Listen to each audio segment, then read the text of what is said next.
নমস্কার বন্ধুরা, বাঙালির সেরা হেসেলে সবাইকে স্বাগত। বটবটি নানান রেসিপি কিন্তু আমরা বাড়িতে ট্রাই করি, সেটা আমিষ হোক বা নিরামিষ। তবে আজকের বটবটি আর ডিম দিয়ে দারুণ নতুনত্ব একটা রেসিপি শেয়ার করতে চলেছি। তাহলে আসুন এবার রেসিপিটা দেখে নিই।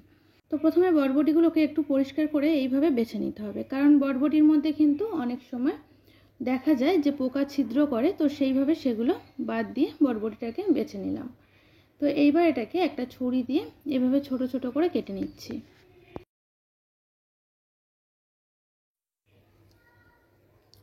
তার এখানে আমি এই রান্নার জন্য মোটামুটি 200 গ্রাম পরিমাণে বটবটি নিয়েছি। তো সমস্ত বটবটি কাটা হয়ে গেছে, এবার এগুলোকে পরিষ্কার করে ধুয়ে ফেলবো। তো বটবটি পরিষ্কার করে ধুয়ে নেওয়ার পর গ্যাস অন করে একটা কড়াই বসিয়ে কড়াইতে দিয়ে দিলাম পরিমাণ মতো তেল। আর এখানে এই রান্নাটা আমি সাদা তেলে করছি, আপনারা চাইলে সর্ষে তেলেও করতে পারেন। তেলের মধ্যে ফোড়নে দিয়ে দিলাম অল্প পরিমাণে একটু গোটা জিরে। তো জিরেটা দেওয়ার পর ভালো করে নেড়েচেড়ে জিরেটাকে ভেজে নিচ্ছি। আর এখানে জিরেটা থেকে কিন্তু সুন্দর একটা গন্ধ বেরোতে শুরু করেছে। তো এই পর্যায়ে এসে দিয়ে দিচ্ছি 3 কোয়ার মতো কুচিয়ে রাখা রসুন। রসুনটাকে এখানে আমি কুচিয়ে ব্যবহার করেছি, আপনারা চাইলে একটু থেঁতো করেও কিন্তু তেলের মধ্যে দিয়ে দিতে পারেন।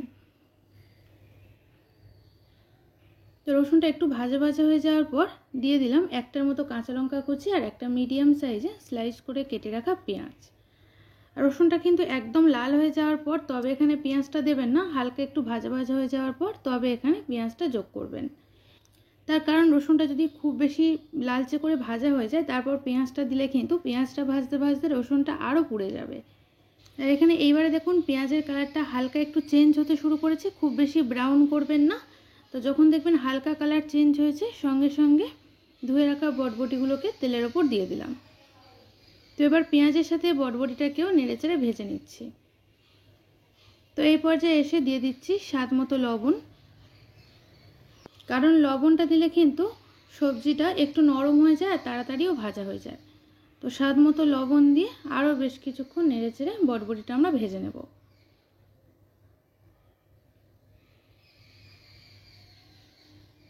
তো এখানে কিন্তু বটবটিটা থেকে জল বেরোতে শুরু করেছেন, দেখে বুঝতেই পারছেন।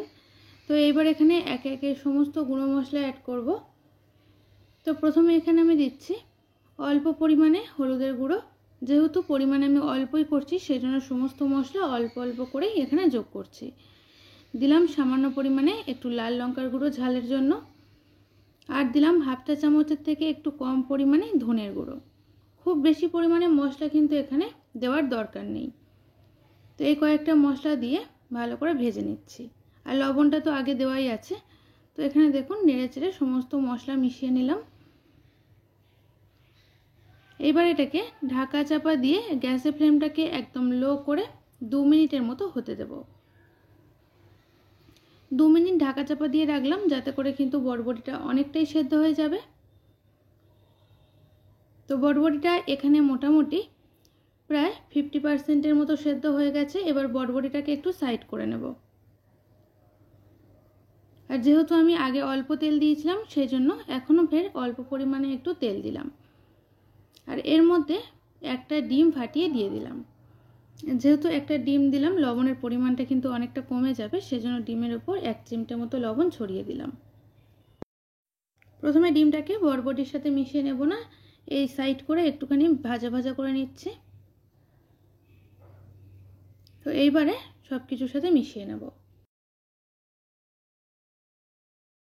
আর বন্ধুরা এইভাবে একবার বটবটি রান্না করে কাউকে দিয়ে দেখবেন, সে যদি বটবটি না খেয়ে থাকে এটা কিন্তু এতটাই টেস্টি হয় যে সে এই বটবটির রেসিপিটা খেয়ে নেবে খুব সহজেই। তো এখানে বটবটিটা বেশ কিছুক্ষণ ভাজা ভাজা করে নিলাম ডিমের সাথে। এবারে দিয়ে দিচ্ছি একদম অল্প পরিমাণে একটু জল, কারণ বটবটিটা প্রায় কিন্তু 50 থেকে 60% সেদ্ধ হয়ে গেছে। এবার যেটুকু সেদ্ধ হতে বাকি আছে তার জন্য অল্প একটু জল দিলাম। আর খুব বেশি পরিমাণে জল দেবেন না, কারণ এটা কিন্তু একটু শুকনো শুকনো টাইপের হবে, তবে এটা খেতে ভালো লাগবে। তো জলটা দেওয়ার পর একবার নেড়েচেড়ে মিশিয়ে নিলাম, নিয়ে ঢাকা চাপা দিয়ে আরও 2 থেকে 3 মিনিটের মতো একদম লো ফ্লেমে রান্না করব। আর এখানে আমি শুধুমাত্র বটবটি দিয়ে করছি, আপনারা চাইলে একদম সরু সরু করে পাতলা পাতলা করে একটা মিডিয়াম সাইজের আলু কেটেও কিন্তু দিতে পারেন।